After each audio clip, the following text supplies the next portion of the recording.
Okay, 30, 60, 90, very similar to 45, 45, 90. I went ahead and redrew all of my triangles so they're facing the same way each time, having this orientation. You do not have to do this, but it makes it easier for me to see patterns. So let's go ahead and start. We have 3 sides to this one, as opposed to the 45, 45, where we just had 2 of the same side here, the legs and then the hypotenuse.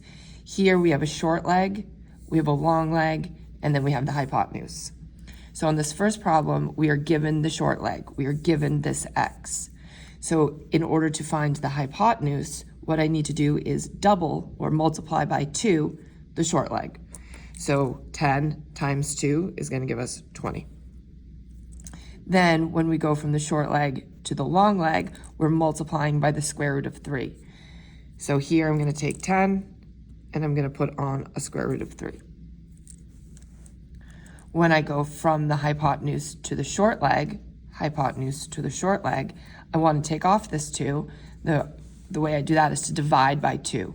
So I'm taking my hypotenuse and I'm dividing by 2. So that's going to give me a 4 here. Then when I go from the short leg to the long leg, I'm going to multiply by the square root of 3. So I have 4 root 3. This one, I am given the short leg. When I go from the short leg to the hypotenuse, short leg to the hypotenuse, I want to multiply it by 2. Multiply by 2. That's going to give me 2 root 3 over 2. These 2's will cancel out, so I'm left with just the square root of 3. When I go from the short leg to the long leg, short leg to the long leg, I multiply by the square root of 3. So I had that 3 root 2. This time I'm multiplying by the square root of 3. That is going to give me the square root of 9 over 2. Now again, you can check this in your calculator, but the square root of 9 has a number. It is a number. It's the number 3. So we're going to put 3 over 2 here. When I go from the long leg to the short leg, long leg to the short leg, what I want to do is divide or take off that square root of 3. So long leg to the short leg, I'm going to divide or take off that square root of 3. I'm going to be left with 8 here. And then to move from the short leg to the hypotenuse, I'm going to multiply by 2, which would make this a 16. This is similar to the one above, where when we go from the short leg to the hypotenuse, we want to multiply by 2. You can think of this as one of 2 ways. If we multiply the tops and bottoms together, we would have 10 over 2, which is 5. Another way you can think about it is these 2's would cancel each other out, and then you would just be left with 5. But either way, we get the answer 5, however you'd like to think about it. Then when we go from the short leg to the long leg, short leg to the long leg, we're going to multiply by the square root of 3. This happens in the numerator, in the top. So we will have 5 with the square root of 3 and leave that over 2. Notice there's no decimals anywhere. Going from the long leg to the short leg, long leg to the short leg, we're going to divide or take off the square root of 3.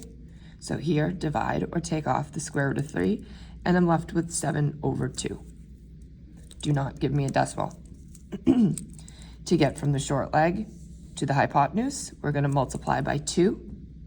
And just like in the last example, you can think about this as 14 over 2, which is 7, or you can think about those canceling out. Either way, you are left with 7.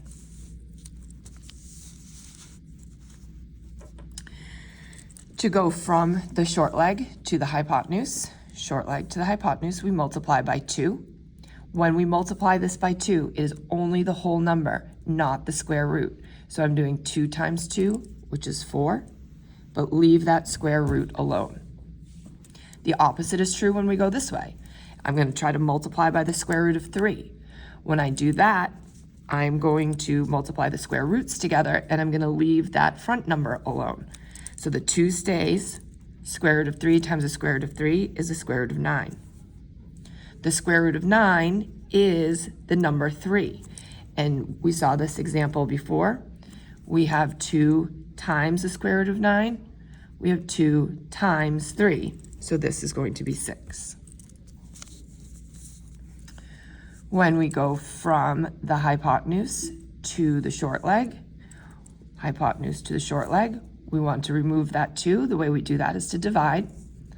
So we're dividing by 2. 6 divided by 2 is going to be 3. When we go from the short leg to the long leg, I multiply by the square root of 3. So I have 3 root 3. Short leg to the hypotenuse, we double it, we multiply by 2. So 3 times 2 is 6. When we go from the short leg to the long leg, we multiply by the square root of 3. So 3 root 3. This is actually the exact same problem. We just started with a different side. Short leg to the hypotenuse. Running out of space here. Short leg to the hypotenuse, we multiply by 2. So I have a 5 here, 10 here. Short leg to the long leg, multiply by the square root of 3. So I have 5 root 3 here.